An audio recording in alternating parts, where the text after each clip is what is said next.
Hello everyone, my name is Debbie Jones-Snyders and I'm delighted to welcome you to Hopedale Presbyterian Church's Church School and activities. Happy Thanksgiving everyone. There's much that we can be thankful for. Our stories today, there are two. God calls Abram and Abraham's sacrifice, and this is adapted from Mission Bible class with images by Sweet Publishing and free Bible images. We have a variety of coloring activities and 2 crafts, as well as some other activities such as word search. First, we have 2 stories and they go together. The first story is God calls Abram. So, did you know that God once told a man that he would have so many children, grandchildren, great-grandchildren, and so on, that their number would be greater than the grains of sand on an entire seashore? That man's name was Abram, and we're going to be learning more about him today. God later changes his name to Abraham. So the story, God calls Abram.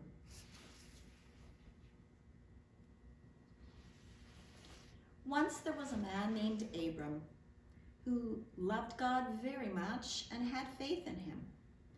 Abram and his wife, Sarah, lived in the city of Haran, and what today we call Turkey, so a city in Turkey.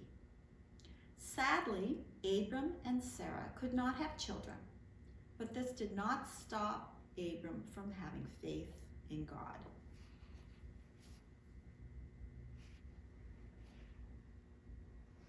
God loved Abram and Sarah, but God also loved all of the other families in the world. So God made a plan to bless everyone. His plan was that he would use Abram and Sarah to begin a family that would become very, very big. Their family would be so big that it would be a nation, and this nation would help the world. Everyone in the world would someday be blessed through Abram's family. So one day God told Abram to leave his country and his relatives and go to a new land that he would show him. God did not say where the new land was. He just told Abram to go and that he would show him later.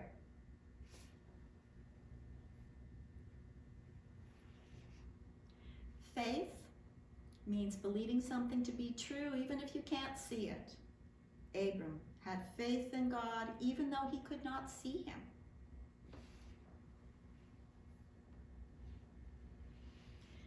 In the Bible, book of James, we read, if faith does nothing, then that faith is dead. Some people might say that they have faith in God, but be too afraid or disobedient to obey him. That kind of faith is like a dead faith. But Abram had a living faith. He trusted in God and was willing to do what he said. Abram and his wife, Sarah, began packing up everything they owned. Abram's nephew, Lot, and all of Abram's servants and helpers also joined in. Abram and his relatives left their country forever. Now they would live in tents and travel around wherever God told them to go.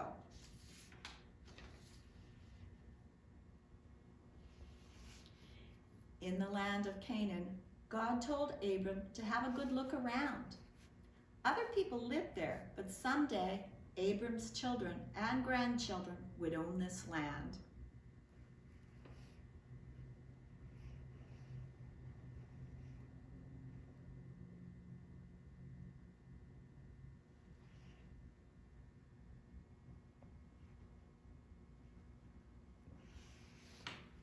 And remember how Abram and Sarah had no children? God promised that that would change someday. God wanted Abram to have a family that would bring blessings to everyone. God would start a great nation from Abram. God would bless Abram because he obeyed him. Abram's descendants would be as numerous as the stars in the sky and as the sand on the seashore. This is what God said. And now the next part of the story.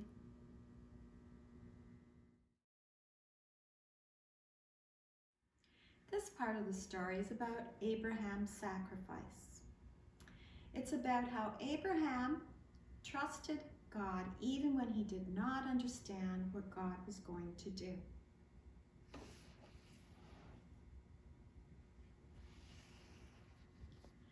So time passed, and Abram and Sarah got older. God had changed Abram's name to Abraham. Many, many years ago, God decided to build a great nation so that this nation could follow him and bless the world. God chose Abraham as the man who would begin this nation. Have you ever tried to count how many stars there are in the sky at night? There are too many to count. Well, God told Abraham that counting his descendants would be like trying to count stars. He would have so many grandchildren and great-grandchildren and great-great-great-grandchildren, great-great-great-great-great-grandchildren that no one could even count them. Abraham believed God, but as the years went by, he and his wife, Sarah, wondered how God would make this happen. They were getting older and older, and they still had no children together. But of course, God kept his promise. Finally, when Abraham was 100 years old and Sarah was 90 years old, they had a baby, and they named their son Isaac.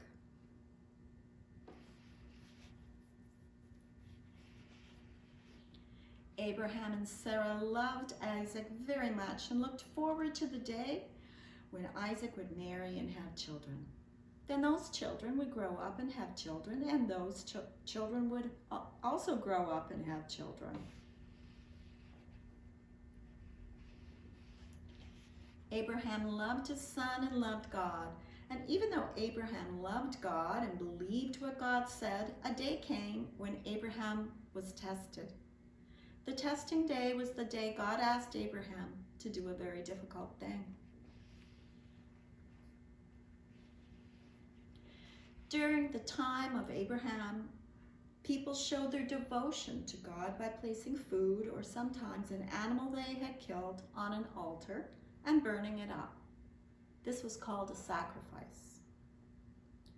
Even though Abraham knew about this kind of sacrifice, he had never heard about the kind of sacrifice that God asked of him on this testing day. God said, "Take your only son, Isaac, the son you love, go to the land of Moriah. There kill him and offer him as a whole burnt offering. Do this on one of the mountains there. I will tell you which one." Most people would have said, "No way, God." After all, Abraham loved Isaac. Besides, Isaac was his only son. God had promised him that Isaac would grow up and have children, and his children would grow up and have children, so that one day God's people would be so many that no one could count them. If Isaac died, this could never happen.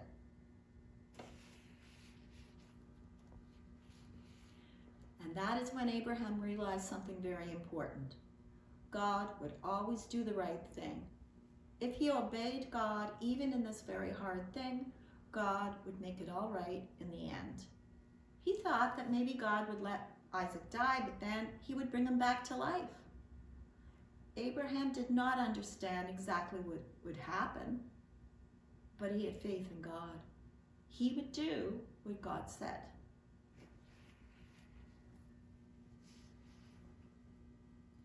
When Abraham and his son got to the top of the mountain, they stacked stones on top of stones to build an altar.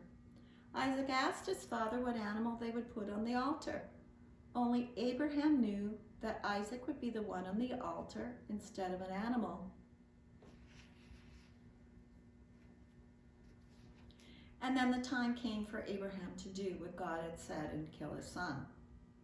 But do you think that Abraham actually killed his son? No, he did not. At the last minute, an angel called out in a loud voice and told Abraham to stop. Even though God knew that Abraham had enough faith to obey him, God did not want him to actually kill Isaac.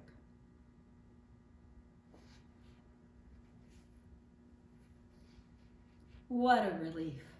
God would never want a person to be killed and burned on an altar. Abraham looked up and saw a ram caught in some bushes.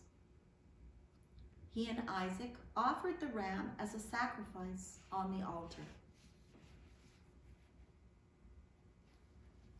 On that day, Abraham learned that he loved God more than anything else.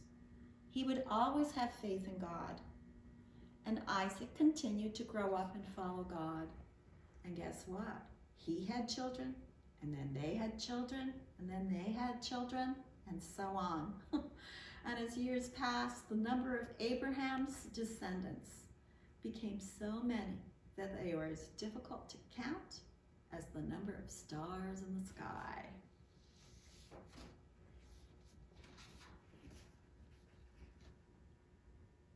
We have several activities for you depending on your interest and age level. You will need to print the templates. We have 4 coloring pictures for Thanksgiving. Oh no, it's 4 total coloring pictures.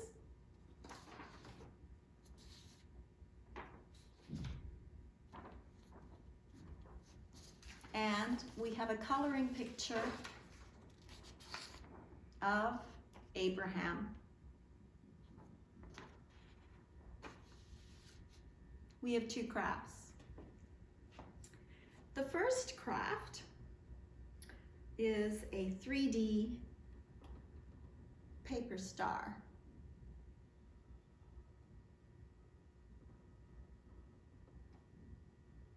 And you will need to print the templates. The template will come out with 4 stars, and because you're using 2 together to make 1 3D star, you will be able to make 2 3D stars from one template. If you want to make more, you'll need to print more. So what you'll do, you'll also need to get certain supplies, so various coloring implements, and like crayons or markers or coloring pencils, some glitter, some glue for the glitter, hole puncher, yarn, and scissors. So once you've decorated your stars and cut them out, I decorate them on both sides. Then you will see that 2 of them fit together. Okay, so you'll see, cut one where the dotted line is so that you can fit them together. So just like here, I have one that's cut and one that fits in like that. So they match up. So you'll have to find the matching ones for the stars and then put them together.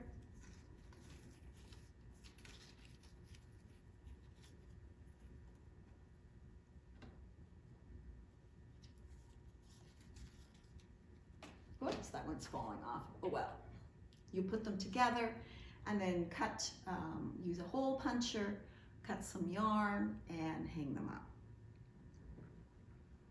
The second craft is a poster. And here's the template for the poster. Oops. So it says on it, God will provide. Just like God provided the ram as the sacrifice in the story. So you'll need construction paper, the template, some cotton batting, some things to color with, and some glue. So color your picture except for the fur of the ram. Put some glue on there and then put the cotton batting on, and then you can glue that on the construction paper like that. And then if you want to hang it up, you can always use cut yarn, use a hole puncher, and you can hang it up. So then you can have your poster which says God will provide. The other activities include